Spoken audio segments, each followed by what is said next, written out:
Thank you, Melissa. Brad, thanks for being here with us. And I want to start off, your approach at Ripple is different from a lot of the other cryptocurrencies out there. You are trying to enable transactions between banks, movement of large amounts of money in a short period of time. What is the latest as far as Ripple being able to sign up banks for that vision?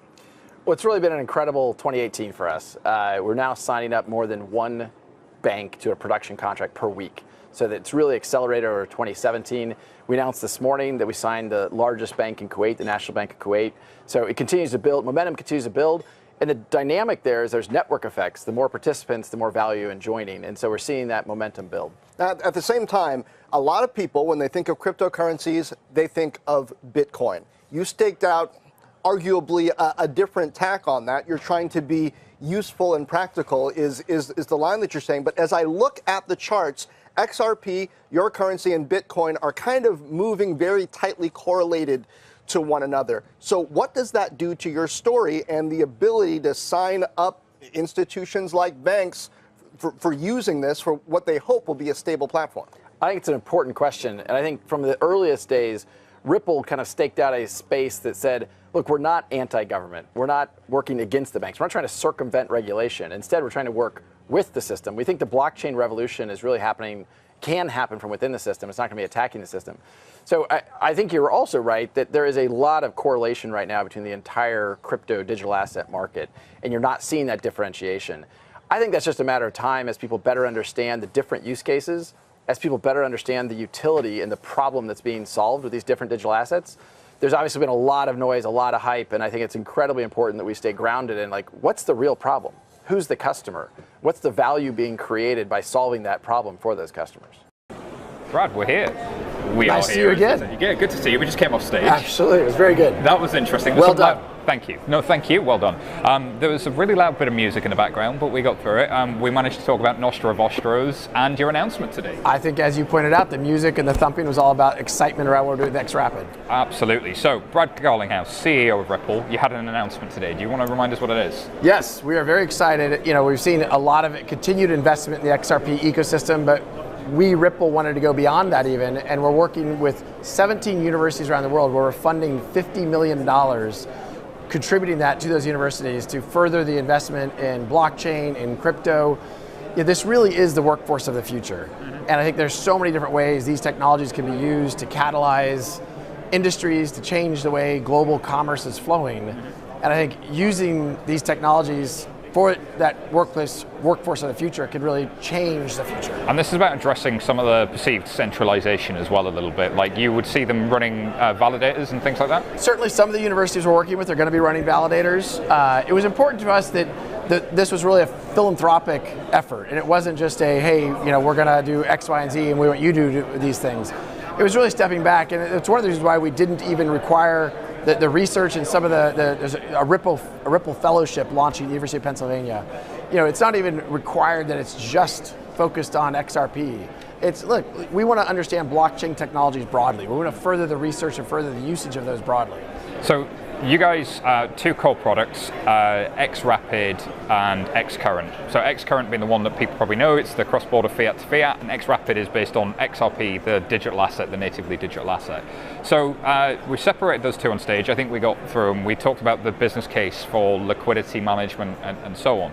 But you guys sold, was it $170 million of XRP, and you've kind of publicly disclosed all of that stuff in Q1, and that's now building the war chest. Do you see a time in which that flips into being revenue from, you know, kind of providing XRapid and XCurrent more so than selling XRP? You know, we definitely continue to see both sides of the business grow quickly. As we talked about on stage, we've signed up now more than 100 customers on XCurrent. We're seeing more customers sign up on XRapid. We've publicly disclosed, I think, 6 or 7 of those. Ultimately, when we think about success, it's how do we drive success of the XRP ecosystem broadly? Yeah. We are one of many participants in that ecosystem. We are the most interested participant. You know, we own, as we talked about, 60% of all the XRP. One of the reasons why we're so proactive and transparent about what we do with XRP is because we want to be a steward of the industry. We want to make sure there's total transparency, and so we do, as you referenced, send out a quarterly report and put it out there to share exactly what we see happening in the ecosystem, what we've sold, what others are doing, what we see happening, because we want everyone to participate and benefit from that ecosystem. And so when you say everyone to participate and benefit, like pretty much anyone can buy the XRP if they were to go to a cryptocurrency exchange. So who do you think is buying the XRP?